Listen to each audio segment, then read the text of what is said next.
Bricoleuse, bricoleur, bienvenue. Nous voici devant un volet roulant de Velux. Ici un 78-98, mais a priori ce sera adaptable à tous les volets roulants. Aujourd'hui, pour alimenter un volet roulant qui sont en 24 volts continu, il vous faut acheter un CUX 110. Alors entre la rupture du stock du CUX 110 en ce moment, la possibilité de trouver des télécommandes appairées et tout un tas de choses, sur le Bon Coin, vous pouvez trouver du CUX 110 d'occasion, mais encore plus cher que le neuf. L'idée était donc de pouvoir remplacer les éléments d'origine associés au volet roulant de la marque Velux par on va dire de l'adaptable. On arrive donc ici en monophasé sur un transformateur, hein. Ici on a un LED driver, mais l'idée c'est d'avoir en entrée donc 230 alternatifs, en sortie 24 volts continu. Après, ce qui va dimensionner ce transformateur, c'est le courant maximum que vous pouvez en sortir. Donc ici on est sur du 2,5 ampères max. On le verra un peu plus tard, mais ça va nous permettre globalement d'alimenter 4 volets roulants de ce type-là en même temps. Ici, on sort donc de notre transformateur en 24 volts continu pour rentrer sur un relais pilotable par télécommande. Et on sort vers notre moteur, sachant que là, entre-temps, je suis passé par un ampèremètre pour se faire une idée de la consommation liée à notre volet roulant. Notre volet roulant, une fois que quand on reçoit ce petit boîtier télécommandé, il se peut que le sens de montée-descente soit inversé. Typiquement, là, je vais appuyer sur remonter le Velux pour le rentrer dans le boîtier, et on se rend compte que le volet roulant continue de descendre. Donc c'est simplement que lui, il est inversé. Donc on n'est pas obligé de redécabler pour inverser le plus et le moins. Il suffit de faire un double clic sur le boîtier, et une fois que ce double clic est fait, quand on clique sur descendre, loupé, donc on refait notre double clic, on a une LED rouge, 1, 2, 1, 2, voilà, il clignote un coup en bleu, et quand ça a clignoté un coup en bleu, là on descend, et on descend. On appuie sur stop.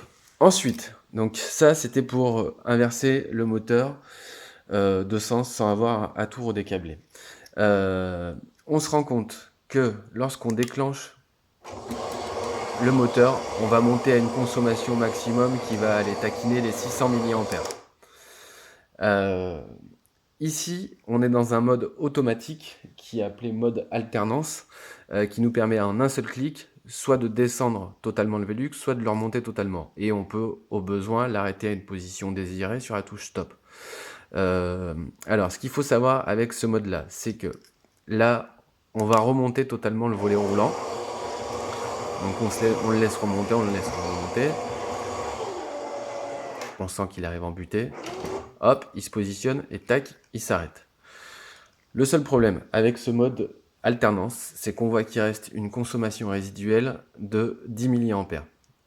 Si on veut qu'il n'y ait plus de consommation, aussi bien sur la butée haute que sur la butée basse, il nous faut appuyer sur stop, et là, le relais télécommandé ne consomme plus rien du tout. Étant donné que l'idée c'est quand même d'avoir un volet roulant qui ne consomme pas, il existe un autre mode que le mode alternance. Il existe le mode momentané qui oblige à rester appuyé ou sur la touche du bas pour descendre ou sur la touche du haut pour remonter. Pour passer dans ce mode momentané, il faut rester appuyé 6 secondes sur le bouton. Ensuite, il va passer au bleu et il va se mettre à clignoter. C'est à partir de là qu'on appuie 3 fois sur le bouton. Alors c'est assez court comme temps pour réagir. Là, typiquement, j'ai loupé la manip. Donc 1, 2, 3, 4, 5, 6. Il clignote. 1, 2, 3. Touche haut, touche bas. Loupé. 1, 2, 3, 4, 5, 6. Il clignote. 1, 2, 3. Décidément, ça ne va pas.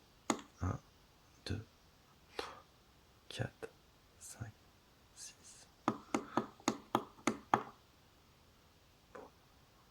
veut pas marcher. Ce serait bien que j'arrive à le paramétrer quand même pour qu'on puisse voir le mode momentané.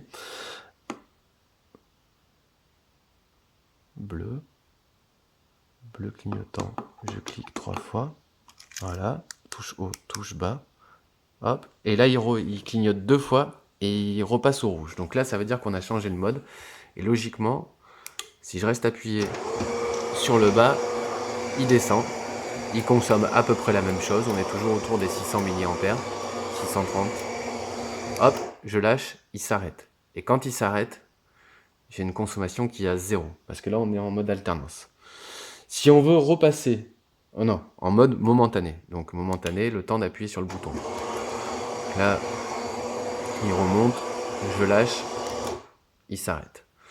Donc là, c'est vrai que ça oblige à maintenir le bouton pour remonter et redescendre totalement, mais ça évite d'oublier d'appuyer sur stop une fois qu'il est en position définitive, et ça permet de s'affranchir du courant résiduel qui reste là si on n'appuie pas sur le bouton stop. Alors, c'est peut-être pas aussi intuitif que ce qui est vendu chez Velux en lieu et place du QX110 et des télécommandes qui y sont associées. Mais disons que un transformateur comme ça, 230 volts alternatif vers 24 volts continu, on va en avoir pour 20 euros. Vous pouvez trouver ça un peu n'importe où. Alors pour le transformateur, je pouvais le trouver n'importe où. Pour le relais télécommandé, forcément, il a fallu passer chez Amazon. L'idée, c'était quand même de trouver chez un autre fournisseur qu'Amazon. Quand on peut s'en passer, c'est mieux, mais bon, c'est qu'un avis personnel. Voilà. Donc là, pour l'instant, le fil est juste connecté à une prise en attendant de mettre ce boîtier qui viendra donc se loger dans le tableau électrique, derrière un disjoncteur de 2 ampères. Et ensuite, ce boîtier qu'on va venir placer dans le placo, derrière le volet roulant, derrière la boîte de dérive, qui est là en attente pour pouvoir connecter les dominos qui descendront donc, du volet roulant. Si besoin, on refera une petite vidéo sur l'installation en lieu et place de ce volet roulant. L'idée était de proposer une solution avec donc un transformateur standard. Je sais même qu'on peut trouver du Legrand directement sur Raidin intégrable à un tableau électrique standard. Et donc, sachant que moi j'ai 2 volets roulants, donc j'ai commandé deux ensembles boîtiers plus télécommande, 2 boîtiers à 30 euros, donc on est sur un total de 50 euros pour l'alimentation de 2 volets roulants. Voilà, si vous avez des questions, n'hésitez pas. À bientôt!